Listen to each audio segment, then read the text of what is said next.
Rezim pangan korporat, selamat datang di arena kekuasaan global.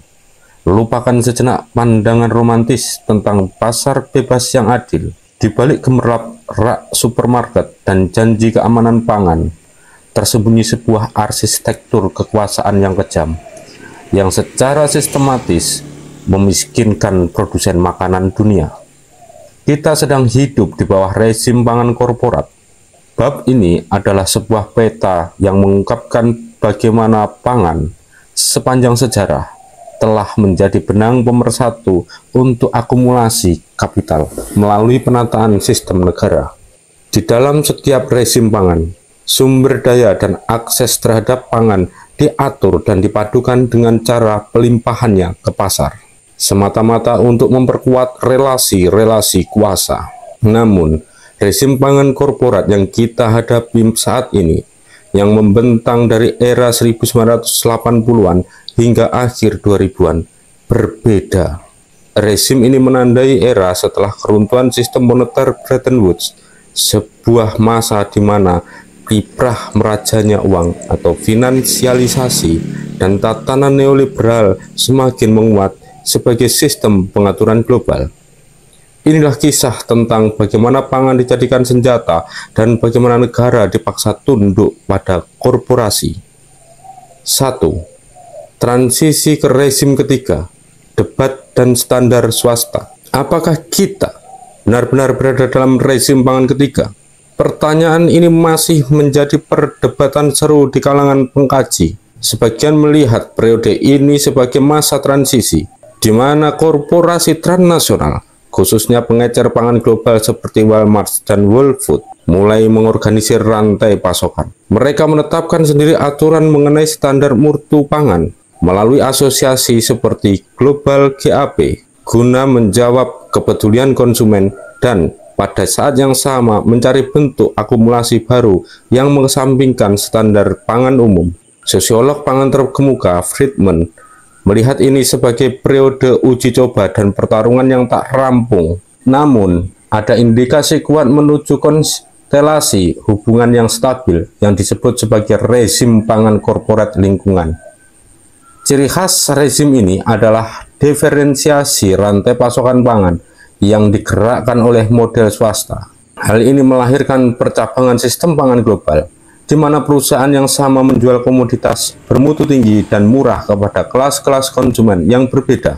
Di Amerika Serikat, fenomena ini diwakili oleh dua supermarket waralaba yang sangat berbeda, Whole Foods dengan daya tarik budaya-budaya era 60-an dan Walmart. Perbedaan ini menangkap inti relasi pangan hasil pertanian di dalam suatu pasar yang didominasi korporasi, yang berperan memenuhi ragam permintaan menu pangan berdasarkan kelas sosial. Keberadaan sebuah rezim membutuhkan stabilitas.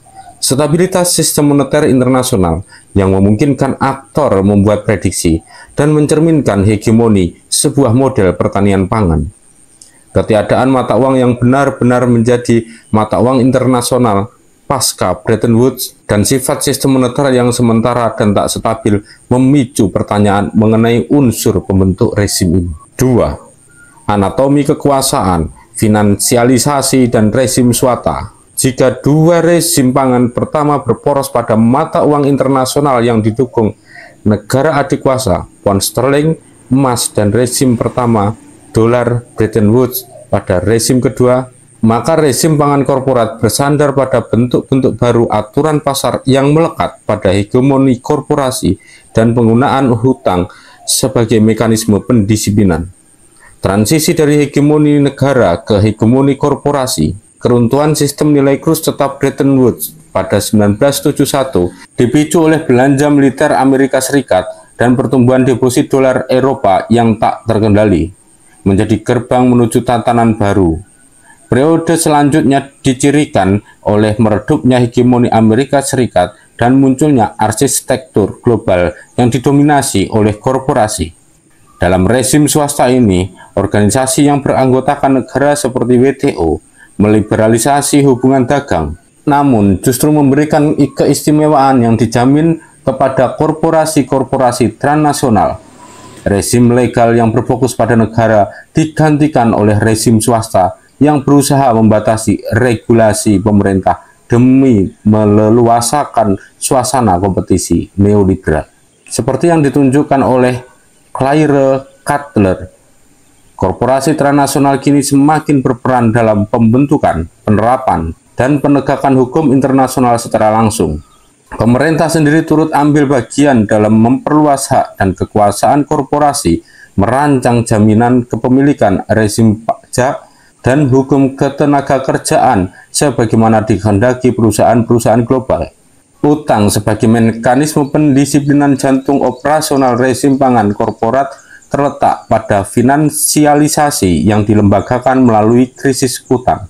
Arigi 2007 menghubungkan finansialisasi ini dengan upaya Amerika Serikat pada 1980-an untuk menarik modal masuk dengan menaikkan suku bunga demi mengatasi surutnya kapasitas produktif industrinya. Ketika Amerika Serikat menaikkan suku bunga pada 1980, negara-negara penghutang menjadi sasaran program penyesuaian struktural, Structural Adjustment Program, SAP, di bawah arahan lembaga-lembaga Bretton Woods, World Bank, dan IMF. SAP ini secara langsung mengubah tatanan negara, memaksa negara untuk meliberalisasi kebijakan dan mengalihkan kekuasaan dari kementerian berorientasi program atau pertanian sosial ke Bank Sentral dan Kementerian Keuangan. Ini secara efektif merendahkan kedaulatan nasional.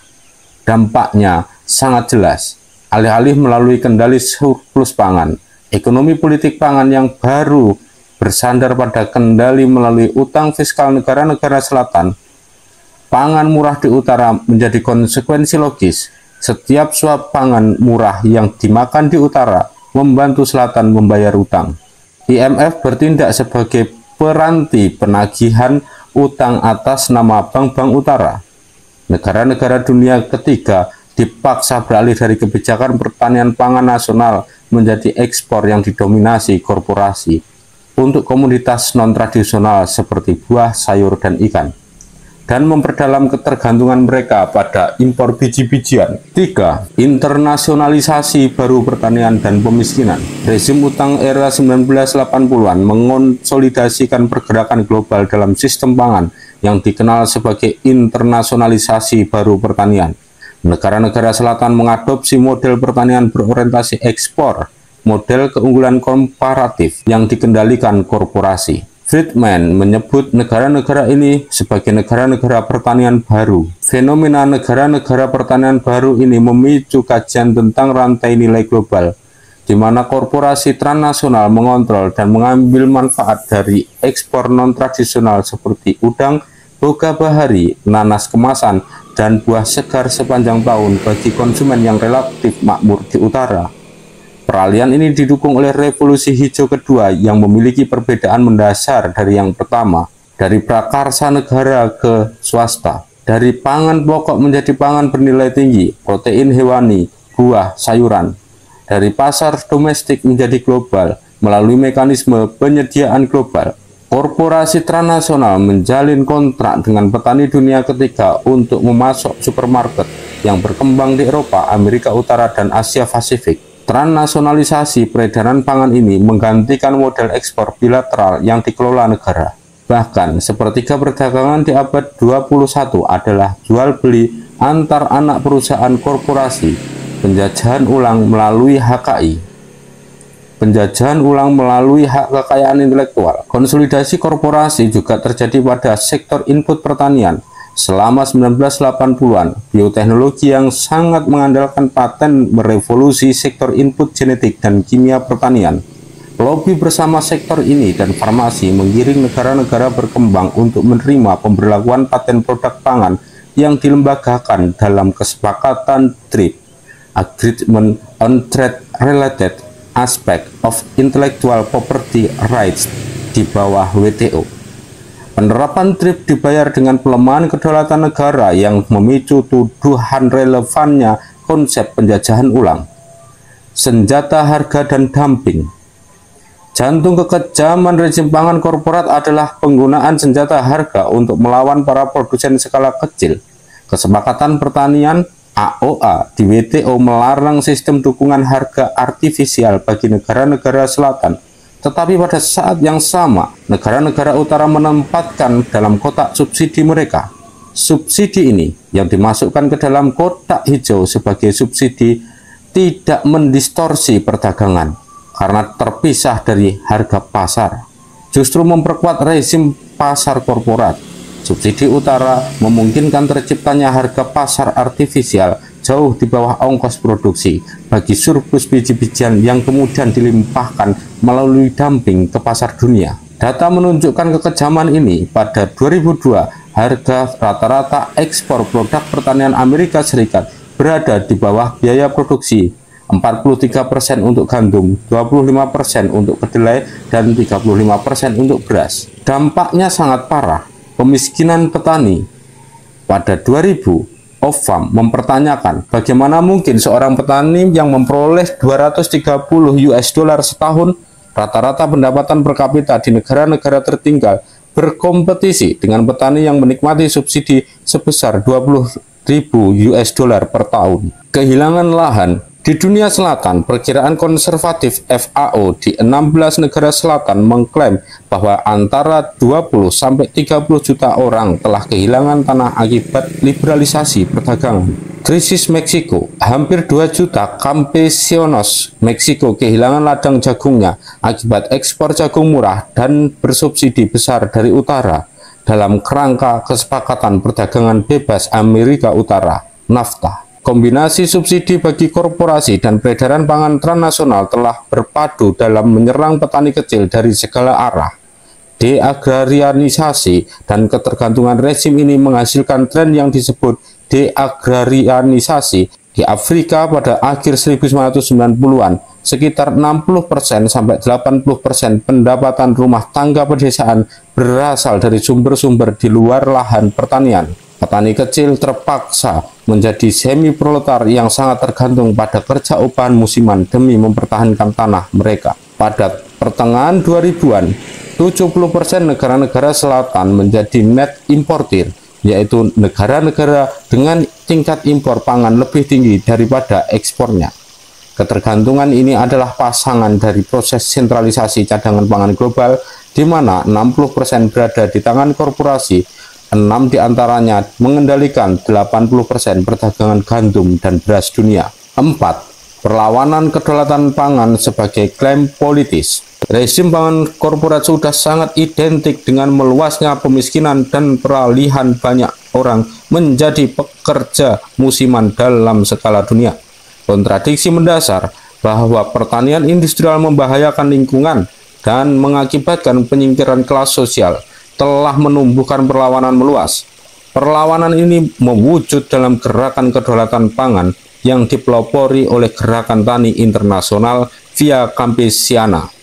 Gerakan ini muncul dari krisis agraria yang diakibatkan oleh kebijakan-kebijakan neoliberal dan secara terbuka diperjuangkan pada KTT Pangan Dunia FAO di Roma pada 1996.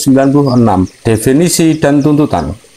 Kedaulatan pangan mengklaim bahwa pangan pertama-tama dan terutama adalah sumber nutrisi dan setelahnya baru sebagai barang dagangan. Via Campesiana secara tegas menyatakan bahwa kebijakan-kebijakan neoliberal mengutamakan perdagangan internasional, bukannya pangan untuk rakyat, dan sama sekali tidak melakukan apapun dalam pemberantasan kelaparan. Tuntutan inti kedaulatan pangan meliputi pasar pangan lokal dan hak bagi semua negara untuk melindungi tapal batas mereka dari pangan impor, pertanian berkelanjutan dan pelestarian keanekaragaman hayati, pangan sehat, lapangan kerja, dan penghidupan yang kokoh di wilayah pedesaan. WTO harus keluar dari urusan pertanian. Gerakan ini melihat kontradiksi mendasar antara pertanian industrial yang tersentralisasi dan dikendalikan korporasi versus produksi berkelanjutan berorientasi pasar domestik berbasis petani kecil dan keluarga. Kedaulatan pangan adalah intervensi strategis. Secara formal, ia menyuarakan hak bangsa-bangsa untuk melindungi produksi dalam negeri. Secara substantif, ia menawarkan ontologi alternatif, menegaskan hak-hak yang melampaui hak-hak berbasis pasar. Ini bukan sekedar mempertahankan budaya petani, melainkan menguatkan praktek-praktek budaya yang tidak menempatkan pangan dan pertanian melulu dalam bentuk harga. Gerakan ini memperjuangkan peninjauan ulang teritorialitas negara dengan menghidupkan kembali prinsip ekologi pangan lokal dan pengakuan terhadap hak rakyat atas tanah. Ini adalah politik kewargaan agraria yang berusaha mengembalikan fokus pada hak-hak kolektif dan menjadikan ekologi, alih-alih pasar, sebagai pengikat relasi sosial. 5. Kesimpulan, paradok rezim yang membusuk. Rezim pangan korporat adalah struktur kekuasaan yang unik. Sementara dua rezim sebelumnya berporos pada negara adik kuasa, rezim ketiga menampilkan hegemoni korporasi yang didukung oleh aturan-aturan keuangan internasional dan multilateral.